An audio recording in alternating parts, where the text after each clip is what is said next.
Hola, ¿qué tal? ¿Cómo están? Bienvenidos a ALB, así lo vemos, este podcast. Mi nombre es Diego Judes y bueno, pues estoy muy contento el día de hoy porque tenemos una invitada que vamos a tocar un tema que pues es muy sonado estos últimos tiempos y bueno, pues ella nos puede hablar mucho del tema, es muy versada y bueno, pues la verdad, no habíamos tocado este tema en el podcast y bueno, pues desde cuando quería yo platicar con alguien que supiera bastante del tema.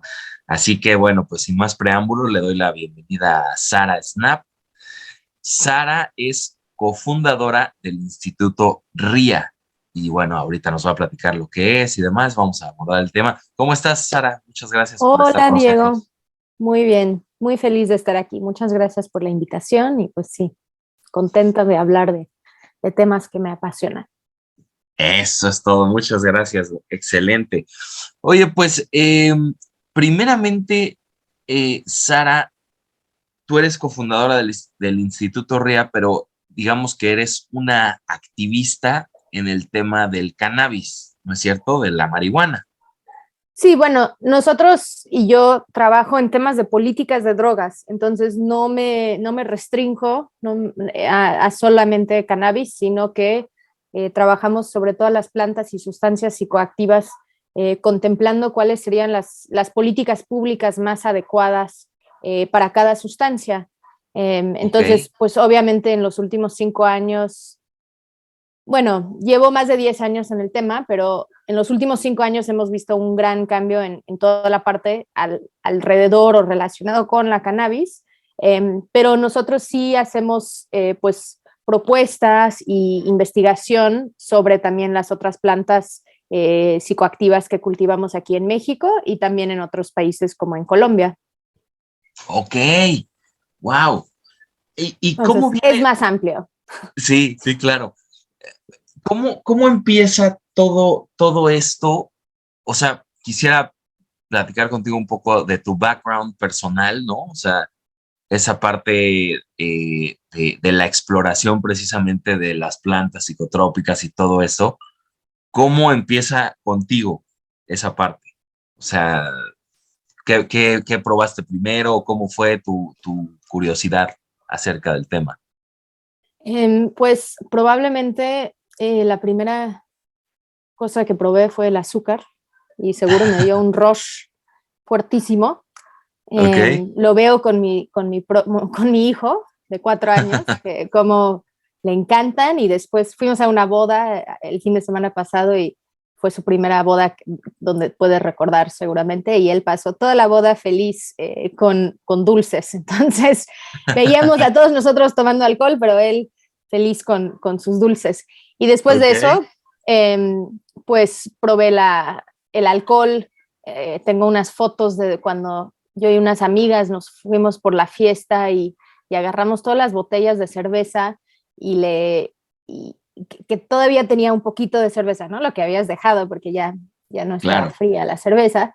Pero Ok. nosotros así, qué asco, pero fuimos, ahora ya no lo podemos hacer en tiempos de COVID, pero recogimos todas Ajá. las botellas y lo metimos a 3 botellas para que cada una tendría su cervecita. Y eso como a los 5 años. Entonces yo siento que tenemos una curiosidad sobre estas sustancias que vemos a las personas, ¿no? Claro. Está el café, que en realidad yo no tomo tanto café, pero ahora que vivo aquí en Coatepec, o he regresado aquí a Coatepec, pues estoy rodeada de café. Sí, Pero lugar la cafetalero, ¿no? Por excelencia. sí, sí, sí, por excelencia. Coatepec, pues sí. Ahora, la primera vez que probé cannabis fue con mi hermano mayor, y yo tengo, bueno, mi papá también consumía cannabis. Entonces, y él era una persona que tenía temas de alcoholismo, tanto en su familia como personalmente. Entonces yo recuerdo que veíamos a mi papá y sabíamos que él no debería de tomar alcohol, ¿no? Que no le hace bien tomar alcohol. Muy Eh, bien.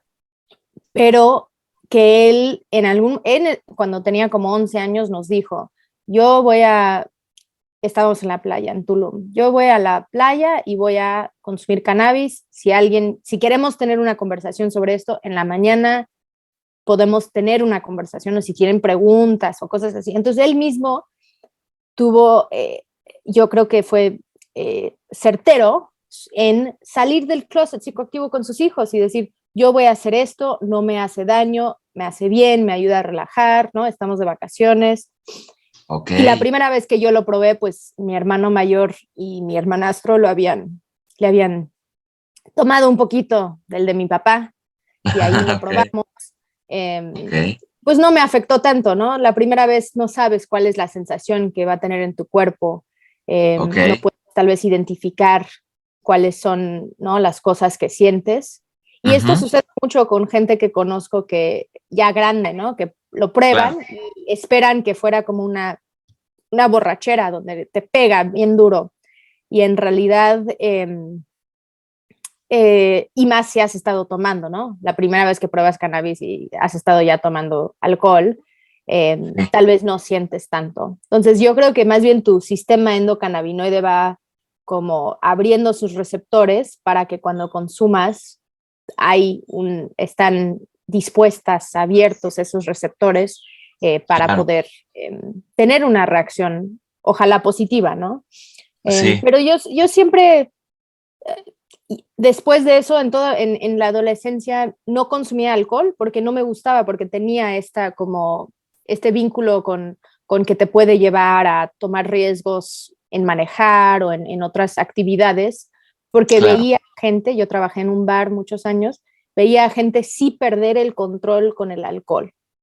Pero si nos Ok. salíamos y nos tomábamos un toquecito y después regresábamos a trabajar, como que podrías seguir funcionando a un alto nivel. Muy Entonces bien. no veía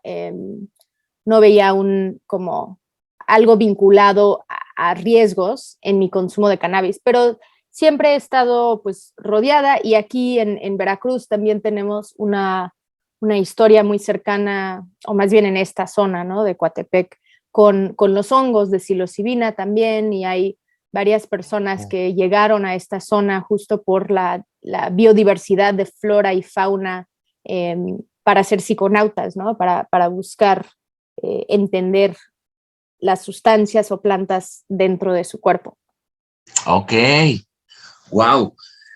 Entonces, sí te sientes vinculada al tema de la cannabis y todo, porque eres una psiconauta, digamos, como bien lo dijiste. Bueno, yo no sé si yo soy psiconauta porque esas personas usan altos niveles de sustancias y después documentan qué sientes, ¿no? Lo toman Ok. como más bien como su cuerpo, como un canal de investigación. Yo Oh. no me pondría yo tengo demasiadas responsabilidades en mi vida cotidiana, O sea, digamos que con eres 2 una hijos y consumidora esporádica. no, yo soy consumidora, digamos que me encantaría tener más tiempo para drogarme, siempre digo, pero con cannabis, bueno, sí, soy consumidora de casi todos los días, Habitual. ya cuando termino mi día, ¿no? Yo suelo empezar a consumir cuando ya voy a jugar con los niños, cuando ya voy a relajarme, voy a comer rico, cosas así. Eh, ya cuando no tengo que escribir o estar como muy enfocada. Ok. Eh, y, pero son con otras sustancias donde tal vez requieres una mayor cantidad de tiempo y donde Claro. además tal vez no quieres estar teniendo que cuidar a otras personas. Entonces yo como madre de 2 no me voy a echar unos hongos porque yo tengo que estar cuidando a otras personas. Y me sucedió el otro día cuando tuve como una, comí un comestible y fue demasiado Ajá. fuerte para mí. Entonces, ¿Un brownie me, con sí, algo? chocolate con cannabis. Y sí decía Ah, alta potencia. No comí todo el chocolate, comí como 2 mordidas chiquitas. ajá. Algunos necesitan una alta dosis, entonces entiendo que puede haber un público para eso. Eh, Claro. pero yo comí una pequeña cantidad, pero sí me afectó muy. Soy también muy Bueno. sensible a los comestibles, aunque los disfruto mucho, pero Oh. Entonces tuve que estar en la cama, ya no podía, como que le tuve que decir a mi pareja, cuídame por favor, no me siento bien, él muy compasivo, así de que ayudándome. Y también Claro. mi familia, mi hijo así de que, mamá, yo te cuido, está bien, ¿no? Como me leyó sus cuentos y cosas así. Entonces, al final estuvo bien, pero creo que es muy importante entender cuáles son las sustancias, cuáles son sus efectos, cuál es la duración, para que Claro, tú puedes tomar una decisión informada de dónde y cómo y con quién vas a consumir. Porque es una cosa echarte un LSD a las 5 de la tarde, dura unas 12 horas, ¿no? A las 5 de la tarde para que tú puedes disfrutarlo, a que te echas a las 11 de la noche y entonces ya tú vas a estar así en el trip por un sí. buen rato. Eh, y en 2015, justo hablando de eso, en 2015 Ajá. escribí el libro El Diccionario de Drogas, que tiene, Wow. pues, tiene dos secciones, una de drogas legales y una de drogas ilegales, Ok, y era para que podamos empezar a entender estas sustancias de una forma súper amigable, así de que ok. de 15 o una señora de 60, quien quiera, este libro es muy accesible. ¿Se Eh, puede encontrar en Amazon o en...? Se puede encontrar en Chicks vs. Stigma, Ok. en la Ciudad de México y también en una tienda que se llama Boots. Hay algunos lugares Ah, ok. alrededor del país también. En Chicks vs. Stigma sí lo mandan a diferentes lugares del país. Ok.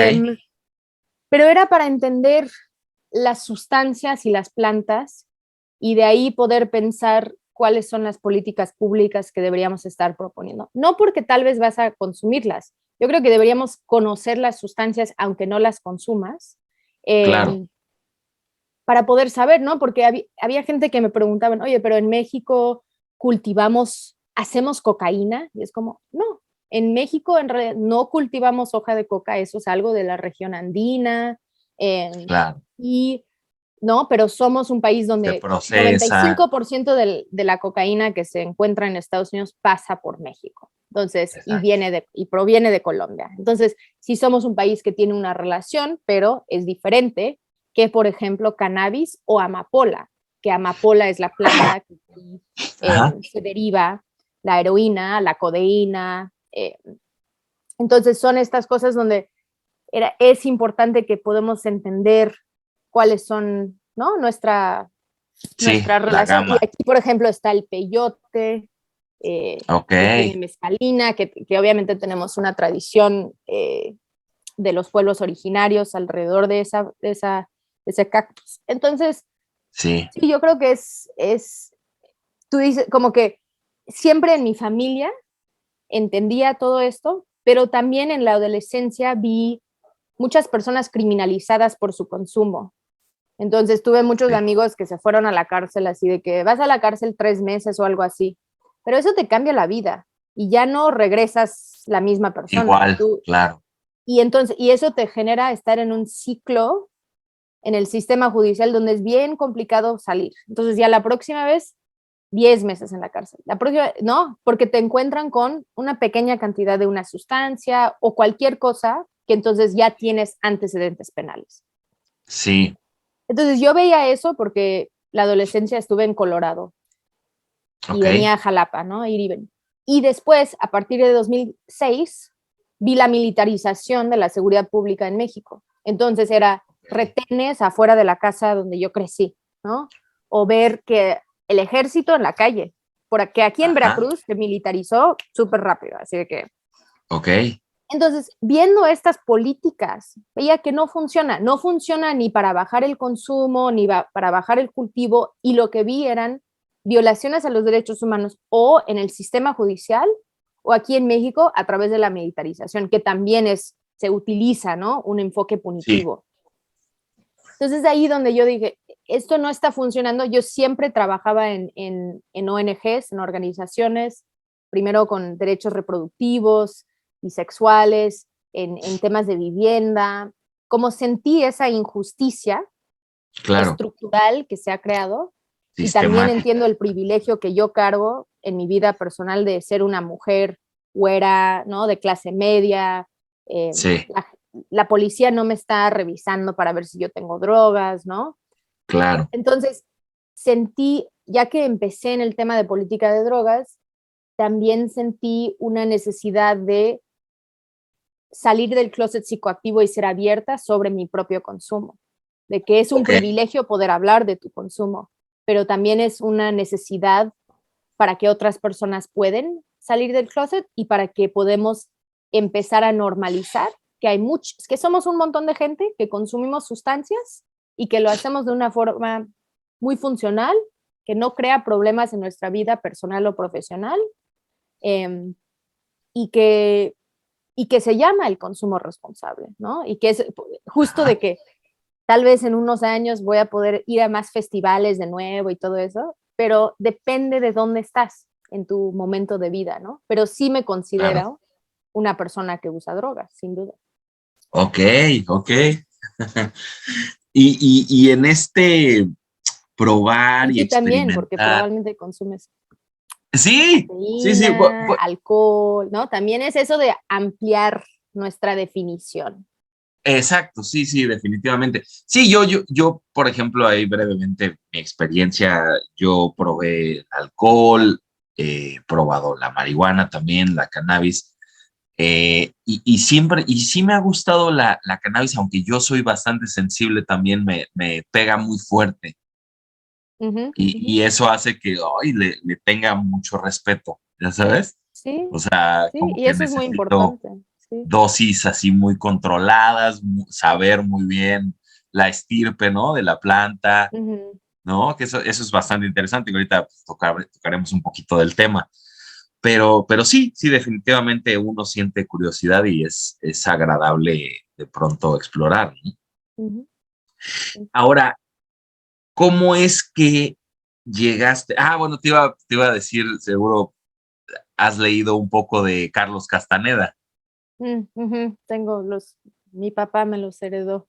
Sí, te los heredó. A mí también, bueno, a mí me encantan, ¿eh? Los Ay, primeros libros, sí, desde las enseñanzas de Don Juan hasta Viaje a Ixtlán y todos los he leído y releído porque son un material muy, muy interesante, ¿no? Un poquito acerca del peyote también es súper ujú. interesante esa parte.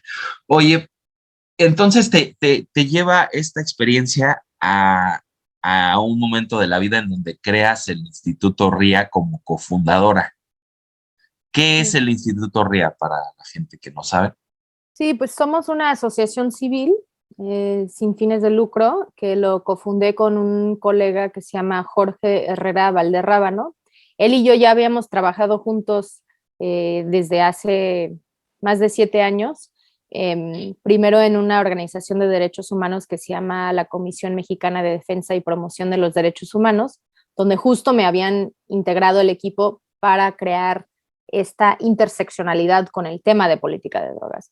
Eh, Ok, y después yo trabajé con un grupo que se llama la Comisión Global de Políticas de Drogas, que es un grupo de expresidentes y personas de alto nivel que buscan romper el tabú, ¿no? Entonces está el expresidente Cedillo ahí, está Gaviria y Santos de Colombia, ok, Fernando Enrique Cardoso de Brasil, Richard Branson. Entonces, como que la ok, idea era cómo podemos tener estas personas de muy alto nivel hablando de estos temas para romper el tabú. Y nosotros estábamos también haciendo pues mucha organización aquí en México como de base, ¿no? De movimiento. Entonces, es de que es muy necesario tener tanto ¿no? Los de alto nivel como una aceptación desde la sociedad. ok, Entonces, Instituto RIA nace con esta idea de la necesidad de generar investigación e claro, incidencia en políticas de drogas dentro de un marco de justicia social. Entonces, nosotros empezamos a identificar cuáles son los principios de la justicia social que se pueden integrar, por ejemplo, a la regulación de cannabis o a la regulación de la cocaína o a la regulación de la amapola. Entonces, ok, no, queremos que esto sea, que la regulación legal de las sustancias puede ser una herramienta eh, para impulsar la justicia social y de ahí la construcción de paz, ¿no? De que creemos que si no abordamos temas de drogas, nunca ujú, vamos a llegar o a la justicia transicional, ¿no? a la reparación, a la no repetición de estas violaciones a los derechos humanos. Entonces, lo queríamos abordar como desde esa perspectiva. Y en estos 3 años del instituto, pues ahora ya somos un equipo pequeño pero poderoso. Multidisciplinario, donde hay gente con diferentes perspectivas, pero donde todos estamos convencidos de que esto es muy importante. Entonces, el año pasado, por ejemplo, hicimos fichas sobre temas de sexualidad y drogas, ¿no? El consentimiento, la maternidad y el uso de sustancias, el chemsex o estimulantes y prácticas sexuales. Entonces, estamos intentando también abordar cuáles son las nuevas tendencias que van saliendo. Implementamos una encuesta que se llama la encuesta global de drogas, que es meramente personas que dicen que han consumido alguna sustancia legal o ilegal en el último año. También hemos abordado, por ejemplo, el tema de la reducción de riesgos y daños con todas las sustancias, pero también en el consumo de nicotina, ¿no? Entonces, hay en México un estigma bien fuerte en contra de los vaporizadores de nicotina desde el gobierno. Entonces, nosotros es como, pero eso no hace sentido. ¿Por qué están como eso debería ser una herramienta de que si tú fumas cigarros, debe ser una herramienta accesible, de buena calidad, donde tú no lo estás comprando en un mercado ilegal? Claro. Entonces hemos hecho un poco de incidencia y obviamente en este camino, pues mucho de nuestro trabajo ha sido con el Senado y con la Cámara de Diputados en la regulación de cannabis, haciendo foros, formamos parte de una coalición que se llama Regulación por la Paz, donde hay más de 20 organizaciones y miles de individuos, y de ahí es la plataforma política donde, por ejemplo, cualquier iniciativa que sale del Senado, nosotros trabajamos un dice, debe decir, ¿no? Que es un documento donde tú pones todos los artículos de la iniciativa, qué dice, y tú pones qué debe decir, ¿no? Y le haces correcciones y lo justificas y lo regresas a ellos, ¿no? De que muy buen intento, pero qué tal así, ¿no? Y hace poco, y ahorita lanzamos una publicación que se llama Hacia una regulación por la paz, que recopila las iniciativas presentadas y todos nuestros insumos, ¿no? Porque todas las bases para una regulación en México, ahí están. Sabemos que va a haber 3 vías de acceso: el autocultivo, las asociaciones canábicas y un mercado regulado. Es en los detalles. ¿Cómo vamos a crear acciones afirmativas para comunidades cultivadoras? ¿Cómo aseguramos que ya no se criminaliza la posesión? Sería quitando la posesión simple como delito, pero son estas cosas de detalles. Las iniciativas que se presentan ahorita en el Senado son bastante parecidas todas. Es de solo como protagonismo. Yo quiero presentar una iniciativa. No, yo. Entonces, ahora es lo que falta, que no lo vamos a ver porque ya terminó el periodo legislativo, es una voluntad política de que se pongan de acuerdo, porque ya todos sabemos, ¿no? Y otra cosita es de que yo tengo uno de los amparos en la Suprema Corte que nos llevó a la jurisprudencia, uno de los amparos que desde la Suprema Corte determinó que la prohibición absoluta de cannabis es inconstitucional. Entonces yo, por ejemplo, puedo tener mis plantas porque desde 2018 he podido tener el autocultivo y de eso se supone abastecer mi consumo, que obviamente no soy tan buena cultivadora como para abastecer mi consumo, pero feliz de tener mis plantitas y poder aportar de esa forma. Entonces, hacemos un montón de cosas, así investigaciones sobre detenciones, investigaciones sobre el cultivo de amapola, y cómo podemos pensar en una nueva política, pero porque nosotros creemos que la sociedad civil tiene una responsabilidad y un mandato de crear la evidencia que necesitamos. Claro. Y en algún momento los élites políticos van a voltear a decir, oye, hay una propuesta sobre qué hacer con amapola, y es como, sí, publicamos esto en el 2020. ¿Hay algo sobre cocaína? Sí, publicamos esto en el 2016, un estudio sobre cómo sería la regulación de la cocaína en el año 2034, ¿no? Entonces son estas cosas donde vamos, hay libros ahora de cómo regular los estimulantes. Desde nuestro lado es irlo pensando, irlo imaginando y también ir generando una voluntad política a través de el movimiento a través de una presión de las multitudes, ¿no? De que vemos que hay una necesidad y una urgencia sobre esto. Ok. Y así Wow. empezamos. Pues suena excelente y muchísimos temas que has Otra cosa que abarcado. tengo que mencionar, porque si no, es que también si después Jorge escucha esto, me va a decir, es que te faltó, papá. Es de que ofrecemos cursos sobre cannabis y sobre cómo emprender en la industria de la cannabis, pero con una visión de justicia social. Entonces, es un curso que dura 40 horas, ahora ya es virtual, antes era presencial, estamos en la 8ª generación, y es para todas estas personas que dicen, oye, pero yo tengo interés, ¿no? En ser emprendedor en cannabis.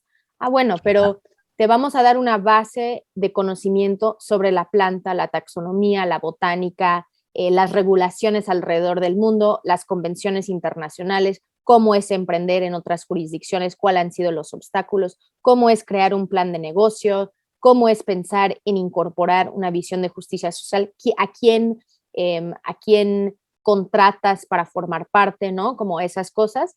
Y de al final, los alumnos presentan su proyecto final, su idea de emprendimiento, y de ahí les damos retroalimentación. Y tenemos un montón de gente. Chicks vs. Stigma es uno de esas que ella ahora tiene su tienda física. Hay otro que se llama Gappy Green, que estuvo en la última Expo Weed, y eso es un sistema donde tú puedes tener tu closet de cultivo y lo puedes ir ajustando los nutrientes, el agua, todo la temperatura, el aire, todo eso desde tu celular. Entonces él te vende como el sistema para poder hacerlo todo automático. Entonces son este tipo de emprendimiento que siento mucho orgullo porque también es de que ellos encuentran una comunidad con quien tal vez se quieren asociar o donde se sienten, no te sientes como el raro o la rara en Sonora, que eres la única, ¿no? Sí hay más y que pueden empezar a hacer eventos y actividades. Entonces, ya tenemos pues más de 150 personas que han pasado por el instituto de esa forma, y pues nos encanta crear comunidad desde el conocimiento y desde una base muy firme en el conocimiento sobre la planta y el emprendimiento. Wow, pues suena increíble, qué gran comunidad inclusiva y ahora sí que qué orgullo, como dices. Ahora, ¿cómo va en México toda esta situación de la cannabis y también de otras drogas? Es decir, ¿cómo podrías decir que vino evolucionando a lo largo de los años, desde hace, no sé, 10 años, o cuándo empezó a tomar fuerza este movimiento y cómo está actualmente? Pues es difícil decir cuándo empezó, ¿no? La marcha por la liberación de la marihuana, que sucede el primer sábado de mayo, este año el 7 de mayo va a suceder, lleva 20 años, ¿no? Entonces eso es como un punto importante. Pero creo que el litigio estratégico es lo que abrió los ojos de mucha gente, ¿no? Yo podría decir también que el caso de Grace Elizalde, que es una niña de Monterrey, que tal vez la ubicas, que tiene epilepsia, pude acompañar ese proceso empezando en 2014, y ella es la que entonces, ella junto con Margarita Garfias y su hijo Carlos, son los que abrieron las puertas al tema de cannabis medicinal, ¿no? Diciendo, es que nuestros hijos requieren esto, en Estados Unidos tienen acceso, yo por qué estoy viendo a mi hijo o hija tener 400 convulsiones al día, y cuando le doy cannabis, cuando le doy tintura, ¿no? Un extracto, tiene 2 a 3 al día. Imagínate la diferencia en la calidad de vida de una persona de 400 convulsiones a 2 o 3. A 2, abismal. Entonces, y ahora Grace tiene días donde no tiene convulsiones. Entonces, son estas cosas. Ellos abrieron eso, ¿no? Y eso impulsó la aprobación de una ley de cannabis medicinal en 2017, donde se permitía la importación de productos con menos de 1% de THC. Entonces se supone, todavía hay muchos obstáculos, hay una necesidad de que los médicos tengan acceso a poder recetar productos, necesitamos productos de calidad y necesitamos poder cultivar cannabis para uso medicinal aquí en México, que eso todavía nos falta. Entonces, y cualquier paso que se ha tomado es porque pacientes o personas activistas han llevado casos. Entonces, aprobamos una ley de cannabis medicinal, pero nunca publicaron el reglamento. Margarita Garfias tuvo que demandar al gobierno y la Suprema Corte falló a favor de su caso diciendo, Secretaría de Salud, tienes que publicar un reglamento, ¿no? Nada ha sido fácil. Después, en 2015, se gana el primer caso para el uso personal de cannabis, bajo el derecho al libre desarrollo de la personalidad. Y ese caso se conoce como el caso SMART, pero solo aplica a esas 4 personas que eran los quejosos en el caso. Y para llegar a la jurisprudencia en México necesitas 5 casos consecutivos en la Suprema Corte. Entonces, desde 2015 hasta 2018, y muchas gracias al trabajo del abogado Andrés Aguinaco, que también llevó mi caso, llegamos a los 5 casos, ¿no? Y yo soy uno de los casos, tengo el 4º amparo. Pero llegamos a la jurisprudencia. Y lo único que eso significa es que los jueces, si tú ibas y tú vas a Cofepris y dices, yo quiero cultivar, ¿no? Aquí está mi escrito. Y Cofepris dice, no, porque estás infringiendo la ley.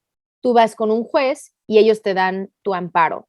Vas con el amparo a Cofepris y ellos te dan una autorización sanitaria. Es mucha burocracia. Pero ya hay más de 1,000 personas que tienen sus amparos. Pero entonces logramos la jurisprudencia. Eso ya fue un momento clave, octubre de 2018. Después, eso también, ellos mandaban una notificación al Senado. Tienen que cambiar la ley. Es inconstitucional esa ley, la Ley General de Salud, por su prohibición absoluta de cannabis. Pero el Senado, pues llegó la pandemia, entonces prórroga, momentos políticos donde no quieren aprobar una ley de cannabis. Entonces, llegamos a donde ellos aprobaron una ley, lo mandaron a la Cámara de Diputados, la Cámara de Diputados cambió toda la ley, 49 artículos de la ley, aprobaron otra iniciativa y lo regresaron al Senado. El Senado, así súper ofendido, dijo, pues nosotros no vamos a aprobar tu ley, ¿no? Nosotros somos la Cámara de Origen. Entonces no aprobaron una ley. Entonces tenemos 2 leyes distintas aprobadas en las 2 cámaras. Eso pues está muerta esas iniciativas. El Senado no aprueba una ley. Y la Suprema Corte, porque no cumplieron con su mandato, lo que ellos hacen es emitir una declaratoria general de inconstitucionalidad. Solo es la segunda vez en la historia mexicana que esto ha sucedido. Y ellos dicen, como ustedes no cambiaron la ley, nosotros cambiamos la ley. Y ellos modificaron 2 artículos en la Ley General de Salud que quita la restricción de que solo puedes cultivar, sembrar, cosechar cannabis para uso medicinal o terapéutico. Uso medicinal o científico. Ellos quitan eso y como ya no es explícito, ya es implícito que el uso personal se incluye, pero con una autorización de la Secretaría de Salud. Entonces, se supone, esto sucedió en julio del año pasado, se supone que cualquier persona adulta debería poder ir a Cofepris y decir, aquí está mi escrito, yo quiero mi autorización, soy una persona mayor de edad, no voy a consumir frente a menores de edad, frente a adultos que no han dado su consentimiento y no voy a manejar maquinaria pesada. Esos son los criterios que puso la Suprema Corte. Cofepris ahora no ha respondido, no están dando las autorizaciones, están incumpliendo con la declaratoria. Entonces, de un lado, nuestro activismo tiene que ser hacia Cofepris. Oye, ¿qué les pasa? ¿Por qué no están cumpliendo, no? Porque hay sanciones. Entonces, hay casos legales que estamos llevando para sancionar, para intentar sancionar a Cofepris en esta materia. Y del otro lado, el Senado, pues ya no tiene una fecha límite. Todo es si ellos sienten esa voluntad. Y cuando tú hablas con senadoras y senadores de forma individual, todos están a favor. Todos los partidos hay legisladores a favor, ¿no? Claro. Todos dicen, yo sí lo necesito en mi estado de Sonora, en Oaxaca, en Nayarit, en Veracruz, en todos lados, ¿no? Pero de que se reúnen desde la Comisión de Justicia para trabajar un dictamen y que se pongan a trabajar y a votar, eso no ha sucedido Y aunque soy optimista, yo tengo mis dudas de qué va a suceder durante el resto de este sexenio. Necesitaríamos el visto bueno de Palacio Nacional y necesitaríamos el visto bueno desde las Fuerzas Armadas y el Ejército. Eso es mi análisis de cómo está. Entonces, de forma individual, todos a favor, pero no se ponen las pilas. Sabemos que cuando hay una iniciativa que viene desde Palacio Nacional y desde el presidente, lo aprueban en 5 segundos. Entonces, si hubiera esa notificación, hazlo ya lo tendríamos. Y para nosotros es muy decepcionante, ¿no? Porque yo sí voté por este cambio. Yo voté porque Olga Sánchez Cordero hablaba de la regulación de cannabis y hablaba de la regulación de la amapola. Entonces son esas cosas que yo dije, yo hasta me reuní con ella y me dijo, sí queremos que esto, ella de forma individual, yo la veo muy a favor, pero de que gasta su capital político en esto, no. Claro. Entonces son estas cosas donde cada día que ellos no avanzan y que no aprueban una ley, son personas que son detenidas, son personas que entonces los policías les dicen, dame 3,000 pesos, dame 10,000 pesos, o ya cuando estás en el MP te dicen, dame 100,000 pesos para que no te acusamos de trasiego y narcomenudeo, sino de posesión. Entonces son estas cosas donde está generando una corrupción cotidiana, la prohibición.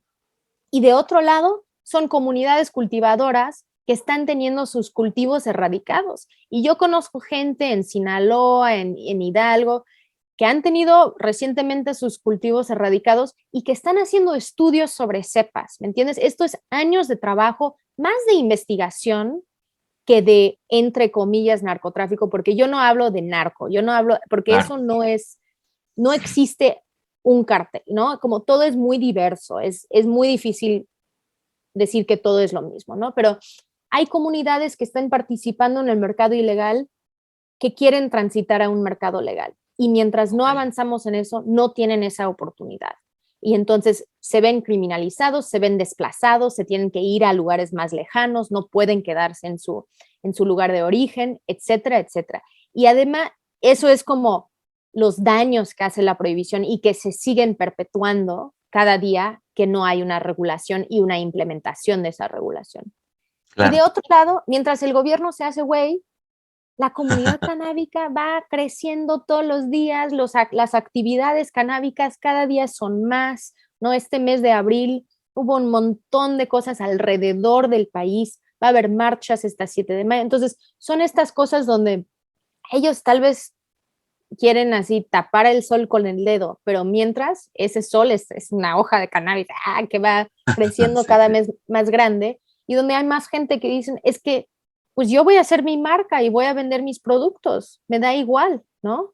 Sí. Y lo que a mí no me gusta es que estamos creando un mercado desigual, donde no todos tienen la misma oportunidad, porque es de que si tienes abogados, puedes tramitar un amparo, si tienes esto, puedes hacer esto, ¿no? Entonces, son estas cosas donde yo quiero que haya una regulación y un mercado legal que permite el autocultivo y que descriminaliza efectivamente la posesión, y donde si se comercializa, que hay muchos actores, que sea un mercado súper horizontal, ¿no? Donde cualquier colectivo, las señoras de Acapulco que tienen sus pomadas pueden participar, y las chicas aquí de Jalapa que tienen sus galletas también, ¿no? Como que hay suficiente espacio para todas. Que sea muy plural, ¿no? Exactamente. Pero lo veo lejos. Digo, espero que no. Yo espero que no. Y yo sigo todos los días así. Les escribo a los asesores, hablo con senadoras. En el plantón 420 del Senado, el 420, hubo más de, no sé, hubo como 7,000 personas ahí en la vía pública consumiendo. Apenas el 20 de abril. Uh-huh. Y además en el Monumento a la Revolución había un montón de gente y enfrente de la Suprema Corte. Entonces, hay todos estos espacios políticos donde la gente se reúne para poder consumir y manifestar sus derechos y exigir sus derechos. Entonces, ahí vamos. Como país, lo que me da esperanza también es de que no hemos soltado el debate, ¿no? Hay lugares donde seguro ya no lo están platicando, ¿no? En Ecuador, que alguien lo está platicando, quién sabe, ¿no? Sí existe Ecuador canábico, pero Pero aquí en México cada vez hay mayor aceptación porque hay mayor conocimiento. Y eso es lo que vemos. Con más educación, más aceptación. Ok. Entonces tú dirías que con este gobierno, desde la transición del sexenio pasado a este, ¿se ha avanzado más? Digamos que sí lo ves más a favor o menos a favor. Por ejemplo, o son muy segregados los sectores que sí o no están a favor. No, bueno, yo creo que como sociedad estamos mucho más a favor. Ok. Y eso lo vemos en las encuestas, ¿no? En la última encuesta de Mitofsky, que fue ya hace más de un año, pero sí, como el verano del año pasado, ya era Ajá. el 54% a favor de una regulación. Ok. Entonces, yo creo que hay mucho más aceptación. Y también diría que políticamente hemos avanzado más en este sexenio, pero es gracias a la sociedad civil. No es, digo, más políticos hablan del tema. Fue chistoso porque el 420, el Senado saca así sus publicaciones, feliz Día Mundial de la Marihuana, y es como, güey, aprueba una ley, entonces, y todos los comentarios eran así en su publicación de Claro. Facebook. Es como todos subiéndose al tren, pero no quieren ponerle gasolina al tren, ¿no? Sí, sí, Ahí sí. va, y nosotros lo estamos empujando. Todas las instancias del gobierno sacaron sus, así en redes sociales, viéndose súper progres en el Día Mundial de la Marihuana, pero sin una ley aprobada. Claro. Entonces yo creo que sí hemos avanzado. También, por ejemplo, conducí 2 temporadas del programa Tiempo de Cannabis. Y eso ayudó mucho para llegar a un público mucho más amplio, ¿no? De que no Sí. seamos nada más entre los que estamos a favor teniendo esa conversación, sino que más, ¿no? Ahora como por donde vivo, si la gente sepa qué hago, después tienen muchas preguntas y suceden con quien sea, ¿no? Si ellos Claro. saben que tú tienes esa información, te piden, ¿no? Pero, ¿qué me podría ayudar? Y me duele la rodilla, eso, una pomada me ayudaría, ¿no? Como cosas así. Entonces, yo creo que para el tema del bienestar, está Ajá. abriendo mucho el panorama de aceptación y de querer saber más, ¿no? Tal vez no todos Ok. quieren fumar mota, ¿no? Pero sí Sí, quieren una pomadita, quieren unas gotitas para poder dormir y quieren que sea de buena calidad. Pero mientras claro. estamos en un mercado no regulado, no les podemos asegurar nada. Digo, hay marcas que tal vez yo tengo mayor confianza en esas marcas, Ok. pero a nivel nacional no podemos asegurar porque no hay una instancia de gobierno regulando esas actividades. Ok. Ahora, ¿hacia dónde debería transitar México cuando ya estuviera todo regulado en cuestión del cannabis medicinal, el consumo lúdico? Tú que has vivido, por ejemplo, me dijiste que viviste en Colorado, ¿no? Uno de los Sí, estados más famosos en tener sí. todo súper A los 15 años regulado. nunca pensé que iba a ser el primer estado en regular, pero Y sí, ahora todo el mundo quiere ir a mudarse. A todas mis amigas que son así de allá, dicen, no, es que Colorado ahora hay demasiada gente, ¿no? Todos se quieren venir a vivir aquí porque hay montañas, hay sol y hay cannabis. y hay cannabis, ¿no? ¿Debería de ser algo así en México? O sea, ¿lo ves como algo que pueda suceder? Que haya tienditas, que pueda hacer el consumo lúdico sin Sí, ningún problema. bueno, yo creo que sin duda lo que hemos propuesto es un modelo mexicano, ¿no? Un modelo que sí fuera menos comercial que el modelo en Estados Unidos. Ok, Y Colorado ha aprendido mucho también en estos últimos 10 años. Eh, Ellos aprobaron en 2012, entonces ellos también no sabían cómo iba a reaccionar el gobierno federal en ese momento, si los iban a cerrar todo. Entonces ellos no pensaban en cuáles son las medidas de justicia social, ¿no? ¿A quiénes deberíamos excarcelar? Al principio ellos tenían, por ejemplo, una, una prohibición a que personas con antecedentes penales podrían trabajar en el mercado legal de cannabis. Eso es un error y ya lo han cambiado, porque en realidad, ¿qué quieres de una persona que tiene antecedentes penales? Quieres que tenga un trabajo donde puede claro, pagar su renta, donde no tiene que delinquir para salir, ¿no? Donde no tiene que que regresar a las redes de criminalidad, sino que puede tener un trabajo estable, que le pagan bien y tal vez con la planta de cannabis que le apasiona. Ok. Entonces, son estas cosas. Ellos al principio solo podrías portar 28 gramos. Ellos se han dado cuenta que no, deberías poder portar muchos más, que son, creo que lo subieron a 3 onzas, 78 gramos. Entonces, porque ellos se dieron cuenta, la cantidad realmente no importa. Lo que queremos es no criminalizar a las personas porque son usuarios. Entonces, ellos han tenido que hacer flexibles en la ley. Todos los comestibles son de 10 miligramos de THC. Entonces, si tú compras una barra de chocolate, tú sabes que cada pedacito de chocolate sabes lo que tiene, ¿no? Entonces, fueron estas cosas que en el camino lo han ido flexibilizando. En México, lo que queremos asegurar justo para que haya una implementación más segura, una implementación más con un propósito, es asegurar estas 2 vías de acceso que son no comerciales, que es el autocultivo sin ningún tipo de permiso. Esto de tener que ir a Cofepris a pedir permiso es ridículo. Si yo quiero tener unas plantas en mi casa, ¿qué importa, no? No hacen ningún daño esas plantas. Mi hijo me ayuda a cultivarlas, ¿no? Como que él, ¿qué va a hacer con esas plantas? Entonces, de que tú puedes tener eso, ¿no? Que no tengo que ir a una tienda, puedo tener plantas en mi casa. Y la segunda vía de acceso es las asociaciones canábicas, porque ¿qué tal? Como dices, ¿en qué momento van a llegar tiendas a todo el país? México es un país enorme, con contextos muy distintos. Sí. Comparemos Tamaulipas con Oaxaca, completamente diferente, ¿no? En Oaxaca hay esta cultura de cultivar cannabis, no ha habido una integración tan grande del crimen organizado, entonces, o de grupos no estatales. Entonces, yo puedo imaginar perfecto ir a Oaxaca y hacer un tour canábico donde puedo probar diferentes cepas, diferentes métodos de cultivo, y donde puede parecerse más a un mercado como el mezcal. Pero en Tamaulipas, ¿en qué momento los empresarios y empresarias van a decir, yo voy a poner un dispensario en Tampico? Pues tal vez se va a tardar un poquito más, ¿no? Entonces, por eso la importancia de poder con tus amigos hacer una asociación canábica y decir, ¿saben qué? Nosotros nos vamos a registrar ante un notario, aquí es donde vamos a cultivar las plantas y de ahí vamos a abastecer nuestro consumo porque 1, no quiero seguir en el mercado ilegal y 2, quiero asegurar la calidad que voy a consumir y sé que nos vamos a tardar un poco en tener un lugar donde puedo ir a comprar.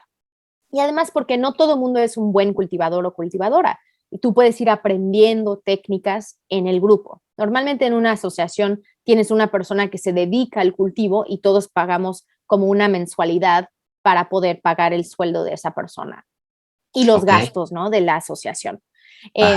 Entonces, pensando en cómo se puede implementar, eso ayudaría a cubrir el país con vías de acceso no comerciales. Y ya con los dispensarios, fácil. Yo puedo imaginar dispensarios en todos lados, ¿no? Que sí puede tener ciertas restricciones de que no puedes estar al lado de una escuela o no puedes, pero no pueden ser restricciones que sean inoperantes, ¿no? Entonces tiene que ser tal vez igual a cómo vendemos el alcohol o el tabaco y vamos aprendiendo cómo convivir todas y todos. Y eso es donde también entra la parte de la justicia social. Entonces, para nosotros, en el otorgamiento de licencias, para nosotros es fundamental 2 cosas. 1, que un porcentaje de las licencias sean exclusivamente para comunidades del sector social o comunidades cultivadoras. En el proyecto del Senado era 40% de las licencias de cultivo eran para ejidos, propiedades comunales o sociedades cooperativas o comunidades que habían tenido sus cultivos erradicados durante la prohibición. Entonces, hay una lista de comunidades donde las Fuerzas Armadas han erradicado. Nosotros creemos que ese 40% es un buen paso, pero lo aumentaríamos al 80% por los primeros 5 años, ¿no? Y en esos 5 años tú puedes ir viendo, está funcionando, no está funcionando, hay suficientes licencias, etcétera. Pero donde 80% de esas primeras licencias en los 5 años van para esas comunidades. Lo otro es, si yo soy una empresa que no forma parte de esas comunidades, yo solo, esto es nuestra propuesta, Yo solo Ajá. debo de poder tener un tipo de licencia. O me dedico al cultivo, a la transformación o a la comercialización. Ya si yo me dedico, por ejemplo, a la comercialización y yo quiero abrir mi tienda aquí en Jalapa, yo tengo que encontrar o una comunidad o otra empresa que nada más se dedica al cultivo y yo compro de ese. Y eso es una forma de invertir en las comunidades. Ok. Y eso se llama cortar o poner restricciones a la integración vertical. La integración vertical es de que yo como empresa puedo componer y hacer todas las actividades de la cadena de producción. Pero algunas veces no quieres eso, porque eso puede generar monopolios o una dominación del mercado de pocos actores. Entonces, Ok. en el alcohol, por ejemplo, la empresa de alcohol que hace vodka no cultiva la papa, ¿no? Lo compra de alguien más. Entonces, esos son, pues, candados que para nosotros son importantes, ¿no? De que por lo menos los primeros 5 años tengamos exclusividad de licencias para ciertas comunidades.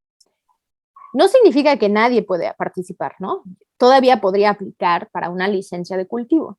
Y que solo puedo tener un tipo de licencia, que hay entonces esta interrupción en la integración vertical, a menos si soy una de esas comunidades cultivadoras, ¿no? Ellos sí podrían. Entonces, yo podría ir a un dispensario en la Condesa, que es de un ejido en Guerrero, y saber, bueno, yo estoy apoyando un ejido en Guerrero en mi consumo y yo como persona usuaria debo de poder tomar esa decisión, ¿no? De mi consumo y poder aportar y apoyar ciertas iniciativas, ¿no? Entonces, eso Ok. sería nuestra visión eh, para, eh, para un mercado regulado. Y el otro punto importante es que la posesión simple ya no sea un delito. No existe para el alcohol o el tabaco, ¿no? Tú puedes ir y en el Costco comprar todas las botellas de vodka o ron que tú quieras. Ahora, si te pones ahí en el estacionamiento a vender esas botellas Sí. a otros, entonces eso es ilegal porque estás comercializando sin una licencia. Pero yo debo Claro. de poder llenar mi cajuela de cannabis si eso quiero y si no hago nada más, no debería ser un delito, ¿no? Entonces es lo mismo, que la posesión no es un delito, pero si estoy infringiendo la ley con otras actividades alrededor de, entonces sí me podrían castigar. Pero se ha Claro. usado la posesión simple y esta figura del narcomenudeo para criminalizar a un montón de personas y encarcelar a personas. Entonces, eso es lo que queremos evitar y Erradicar. queremos excarcelar y reintegrar a las personas que esos delitos ya no serían delitos con la aprobación de una ley. Ok. Y ahí me Wow. quedo, Está bien. de que no tenemos Oye, mucho. sí, no, y fíjate, ya se nos pasó un buen de tiempo, pues será a lo mejor para después, en un futuro, quizás hacer otro episodio y que la gente mande las preguntas así puntuales de lo que te quisieran preguntar, estaría genial, Claro que sí. si nos permitieras. Pero bueno, pues la verdad, muy loable esta labor que está haciendo el Instituto RIA y pues los felicitamos de verdad que increíble que estén impulsando todo esto y que sean los artífices de algo que pueda ser en un futuro ya bien establecido, bien estructurado y que se pueda dar en todo el país, ¿no?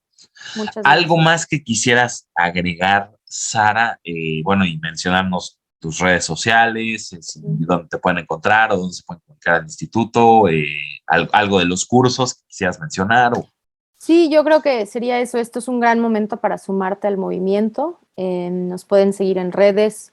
Yo estoy como Sara Snap, Sara con Z, P, doble P al final. Y el Instituto RIA está @Instituto RIA MX. Y también nos pueden seguir en Regulación por la Paz. La página de Instituto RIA es institutoria.org y regulacionporlapaz.com y ahí pueden descargar nuestras publicaciones, pueden estar al tanto de lo que está sucediendo. Hacemos muchos en vivos sobre pues todo el proceso legislativo y también llamados a la acción para que se puedan involucrar, porque yo estoy convencida de que estamos del lado correcto de la historia y creo que esto es un tema, consumas o no, pero es un tema transversal y que toca muchos otros temas de derechos humanos, temas de justicia económica, temas de desarrollo, de construcción de paz, de medio ambiente y el cambio climático, ¿no? También el cáñamo puede ser un gran regenerador del suelo. Entonces, son estas cosas de las plantas sagradas, de los pueblos originarios. Entonces, son todos estos temas que sí creo que le conviene al Estado tenernos todos fracturados, el movimiento feminista y de diversidad, pero que nuestro trabajo tiene que ser unir esfuerzos, ¿no? Y entender que esto es algo que tenemos que llevar en conjunto. Y pues sí estamos viviendo momentos históricos, entonces los invito a seguirnos y a participar. Excelente. Oye, pues muchas gracias. Ahí está la atenta invitación de Sara Snap para sumarse a esta gran causa. Y pues de verdad, muchas gracias a todos los podcasteros de ALB, así lo vemos. Yo soy Diego Judes, tuvimos a Sara Snap, gran activista de muchos temas, ahora sí, supimos de muchas cosas que hace y cofundadora del Instituto RIA. Pues muchas gracias, Sara. Hasta la próxima. Muchas gracias, Diego. Qué gusto platicar. Gracias, un Adiós. gusto y nos vemos a la próxima, podcasteros de ALB, así lo vemos. Nos vemos, suscríbanse por favor al canal, denle like, me gusta, compartan a quien quiera informarse de todo esto y bueno, hasta la próxima. Bye bye. Adiós.